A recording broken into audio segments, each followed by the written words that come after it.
Hi, my name is PJ, and welcome to our short presentation. Have you ever wondered how the rich keep getting richer while broke people stay broke and the middle class seems to be shrinking? Well, this isn't nearly as mysterious as it may appear when you examine the specific differences in how broke people, the middle class, and the rich spend their money. Now, this is such a simple concept, yet so profound, it nearly knocked me out of my chair when I finally understood it. I'm going to show you exactly how the rich spend their money, and you can evaluate for yourself why they keep getting richer and the broke keep getting broker, and why the middle class remains so stressed out. Now, to get started, I'd like to review some financial terms we'll be using during this presentation. The terms that you need to be familiar with are cash flow, which means money you bring in, expenses, which means money you spend, assets. Now, this is the most confusing one. You're probably familiar with the traditional definition of an asset, which is something you own or have equity in. However, back in the 1990s, Robert Kiyosaki introduced us to a new definition of an asset in his groundbreaking Rich Dad, Poor Dad series of books. Robert taught us that an asset is something that pays you, and that's the definition we'll be using here. Liabilities is the last term, and it's defined as things that cost you money. As an example, a house is typically viewed as an asset. But can it actually be a liability?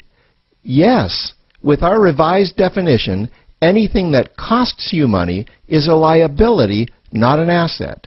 If you have a mortgage, your house is an asset to your banker because it pays him or her every month. But could a house also be considered an asset to you? Yes, in the right circumstances it could, when it pays you money. Let's say you buy a house and you rent it out, and it paid you a positive cash flow every month after all expenses. That would then be considered an asset. Now, one more time with the terms, just to be very clear before we continue. Cash flow is money you make. Expenses, that's money you spend. An asset pays you, and a liability costs you. Now let's take a look at how broke people spend their money. Now, when I say broke people, I'm not referring to the destitute. I'm speaking about that large portion of our society that lives from paycheck to paycheck and who never seem to have any money. In fact, most times there's more month left at the end of their money, and I'm sure many of you can relate to that group. On payday, broke people buy what I'm going to call stuff. Well, what's stuff? Well, that's inexpensive things that people buy that they don't really need to survive. You go into someone's house and you can't find any counter or tabletop space in the whole house because of all the stuff on it. Their house and their cars are full and cluttered with stuff. Well, where do they get all this stuff?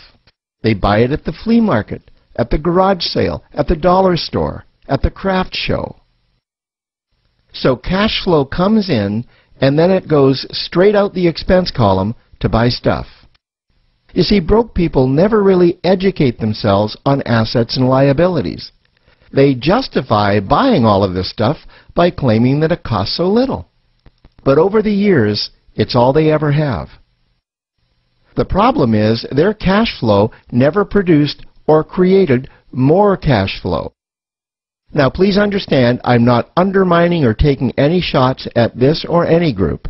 I just see a lot of financial difficulty out there, and it really doesn't need to be that way. Creating wealth isn't a mystery, it's a formula. The only reason someone doesn't create wealth is because they either don't know the formula or they don't apply the formula. Now let's take a look at the middle class.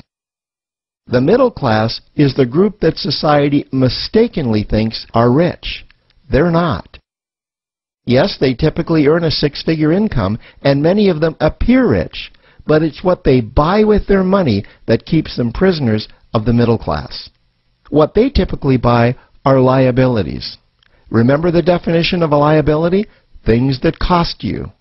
By buying liabilities, the money gets pushed up and out their expense column. Liabilities are items like cars, boats, houses, airplanes, credit card debt. Now let's see just how this happens. The middle class gets a nice paycheck, let's say $10,000 for the month.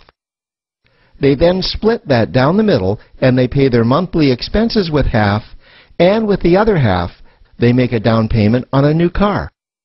The car costs $5,000 down, and after they add on the insurance and the maintenance, that liability now costs $1,100 new dollars every single month. A few months go by and they want a boat, then a vacation home, a Rolex watch on their credit card, a vacation on their credit card. And before you know it, their liabilities have raised their expense levels to near or above their income levels. They actually spend equal to or more than they make. Meaning that they have to go to work and make a certain amount of money every single month just to cover their liabilities.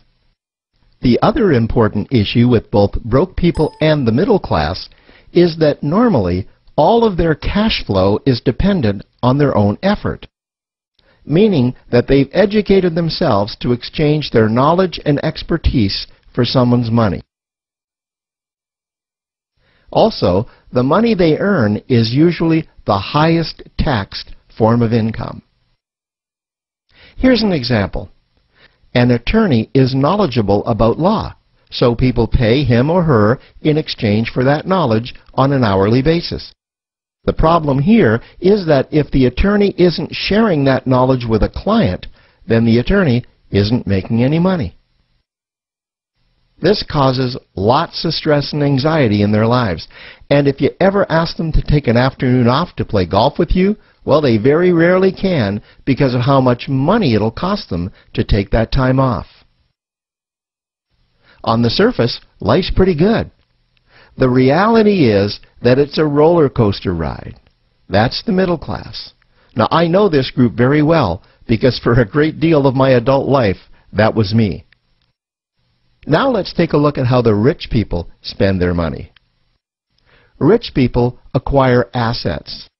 Again, an asset is something that pays you. If you want to become rich, buy assets that earn you more money. The money cycle looks like this. Acquire assets that produce cash flow, invest the profits to acquire more assets that produce more cash flow, invest those profits to acquire more assets that produce more cash flow. The rich spend their money and acquire things that produce more money. Here are a few examples of assets that produce more money. Investments are the obvious ones: stocks, bonds, real estate. Education is another asset. If you learn how to do something that produces more money for you and you actually do it, that's buying an asset. There's a great quote that goes, "If you think education is expensive, you should see how expensive stupidity is." Another example of assets you can acquire that pay you are cash-generating opportunities, especially those opportunities that can create a passive cash flow. Passive meaning that once you build it up, the money continues to flow whether you're still building it or not. Here's a small example.